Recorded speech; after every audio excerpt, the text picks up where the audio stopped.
The Middle East is once again at the center of a tense and dangerous escalation. Israel and Iran, long-time adversaries, are now locked in a fierce exchange of missiles and airstrikes, igniting fears of a larger regional conflict. Now, what started the tensions, how Iran reacted, and what is the role of United States in this? Well, let's break it down all for you. So first of all, what started this escalation? Israel launched an unprecedented strike on Iranian nuclear sites including Natanz, Fordow and Isfahan. The goal was to stop Iran from acquiring nuclear weapons which Israel sees as an existential threat. Israeli fighter jets including the advanced F-35I Adir attacked over 100 targets in Iran. In response, Iran fired long-range missiles at Tel Aviv, injuring several people. Iran's supreme leader Ayatollah Ali Khamenei vowed severe consequences for Israel's great crime.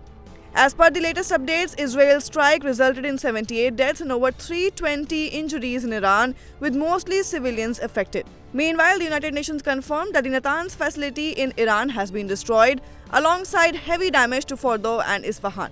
Israeli intelligence indicated that Iran was just days away from producing enough material for multiple nuclear bombs. Meanwhile, in retaliation, Iran launched around 100 UAVs at Israel, later escalating with 150 ballistic missiles aimed at Tel Aviv and Jerusalem. Notably, more than 30 people were injured in Israel. Now, what is the role of United States in this whole situation? While Israel carried out the operation without direct US involvement, American air defense systems helped intercept incoming Iranian missiles. President Trump confirmed that the US was informed but not directly involved.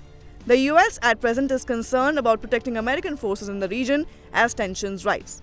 Meanwhile, the international community has urged for de-escalation, but both Israel and Iran are on high alert. Israel claims the airstrikes were a necessity to prevent Iran from obtaining nuclear weapons and ensuring national security. Now, as the conflict intensifies, the world watches closely. The question remains, will this be the spark that ignites a larger Middle Eastern conflict? Or can diplomacy find a way to de-escalate the situation before it's too late? What are your thoughts on this? Do comment and let us know. Till then, keep watching India TV.